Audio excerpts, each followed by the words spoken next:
Have you ever thought about why pizza is such a popular dish? It's common that families will have pizza one night a week. And why do you think that is? To me, it's because it's inexpensive, it can be purchased or it can be made. But most important, pizza can be made to your specifications. Today we have a variety of ingredients that we'll use as we construct pizzas in 4 different ways. One way will be with pizza pans. Another will be with pizza screens. A third will be with parchment paper so that we could pick up the pizza easily, move it into the oven onto the pizza stone using either a pizza peel or the back of a baking sheet. The fourth way we'll show you is making the pizza directly onto a wooden pizza peel. This last way can be the trickiest, but it's worth the effort and the investment to learn how to do this. The varieties of meat toppings, vegetable toppings, and cheeses are limited only by your imagination. Let me suggest that sometime soon you may be able to have a family pizza night where everyone makes their own pizza to order after you shape the crust and you add the sauce, just the amount they like. Some like little, some like a lot. Let the family add their own ingredients, their cheeses, and then bake that pizza for them individually. While that pizza bakes, move on to the next family member. I think you'll find that it adds more family to family night. Add the flour, the salt on top of that,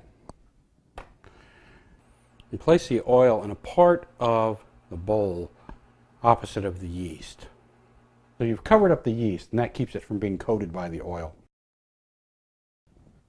We're going to take this over to the mixer, start with the beater, end with the dough hook. It'll take about 10 to 15 minutes of kneading time for this dough to become supple and elastic. This is called a quarter sheet pan. It's an ideal size for 3 pizza dough balls. You'll want to coat it with cooking spray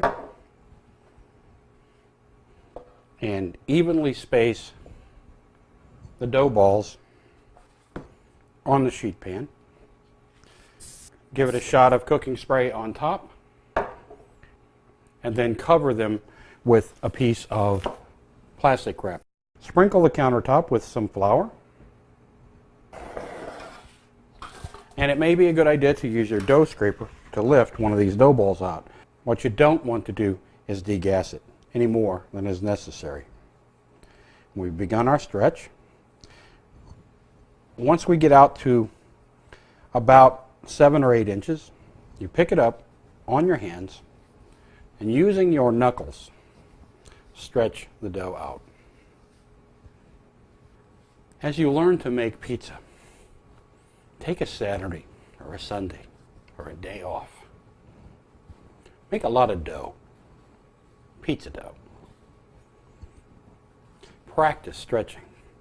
Assume that much of it will never get into the oven because the stretching takes some practice, but the cost of your materials is not really much. You can see here we're up to about, maybe 9 inches. Once you get it that large, you can toy with the idea of spinning it. That's done by keeping your fingers tucked and giving it a toss. I usually go counterclockwise. You can go either direction. Now, this is why you want to make a lot of pizza dough, because that operation right there is going to land some of your dough on the floor some of the time.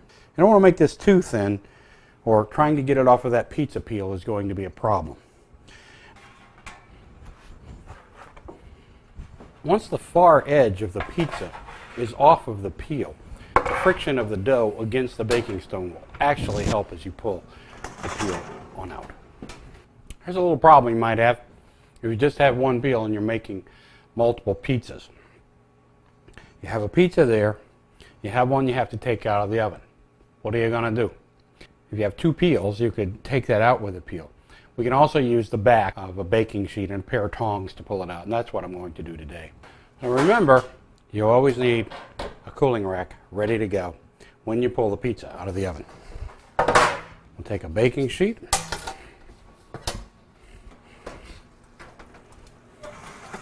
Oh my, that looks good.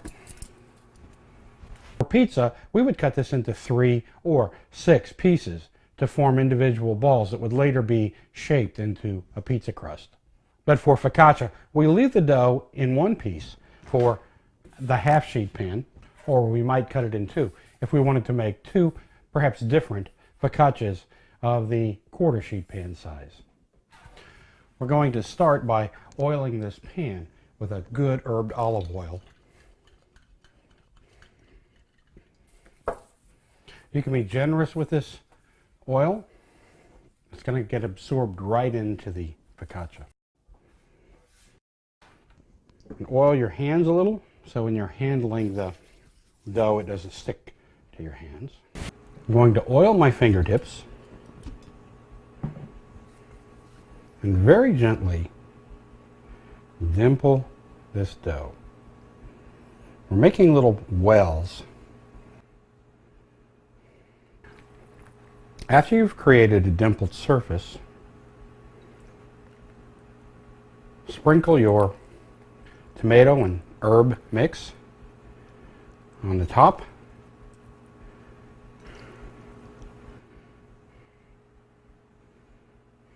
I'm going to drizzle herbed olive oil all over the surface of this focaccia.